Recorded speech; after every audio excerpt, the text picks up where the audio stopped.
G'day everybody. In this video, we're going to look at the 888 Wristsaver Wrist Guards and the features and why you might be interested in them.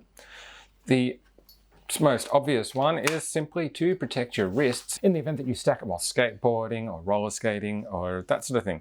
So these come in a 2-pack, one for each hand, and they are a Velcro system for locking them onto your wrists.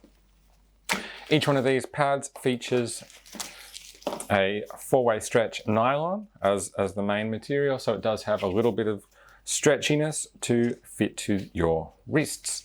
Now, it should be a snug fit, and that's why you want it to be that bit stretchy, because it should be a little bit firm around your wrist so that it stays in place really nicely. They feature 2 high-density, impact-resistant splints, so that's these hard ABS plastic components here. So we've got a big one there that sits under your wrist like so, and then a somewhat smaller one which is embedded in this top piece here that'll sit on top of your wrist. Now, in between these splints and your wrists, there is a shock absorbing EVA foam, so that is actually some compression in there. It's not just hard, so there's a little bit of padding. It's not a lot, but it will give you a little bit of cushion on impact. Now, how do you know what size you need?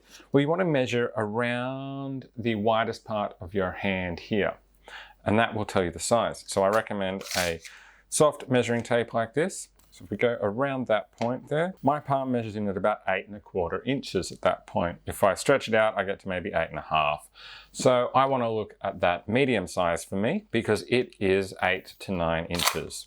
And as you can see, that's exactly what I've got right here, the medium. So how do we fit this on our hand? Well, we want to put our hand here against that base splint, and we want to slide our thumb through that hole, all right? So we're putting it against that. That's the bigger one that's exposed.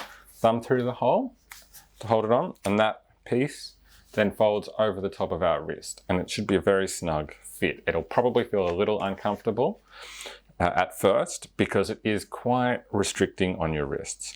Now, we want to take this piece here with the 888 logo that's longer and wrap that around the whole thing, around our wrist and all the way back to the top and onto this Velcro, and we want to pull that fairly tight. We then want to look at these other 2 pieces that have Velcro on them at the top and bottom of the wrist guard. And same deal, we want to stretch those around and put them onto that Velcro on the top of the Wristsaver. So it should then be nice and snug around our wrist and quite tight. Now, we should have that bottom splint here, again, fully supporting the bottom part of our wrist, top splint on the top of our wrist. So if we do the same thing on the other side, again, sitting snug like that, wrapping this section around and on top like so. And there we go. We've got our 2 888 Wristsaver Wrist Guards on. So that's it. I hope you found this video helpful. Be sure to check out the links down in the description if you're interested in getting a set of these to get more information and to also check out pricing. That's it for now. I'll catch you next time. Bye.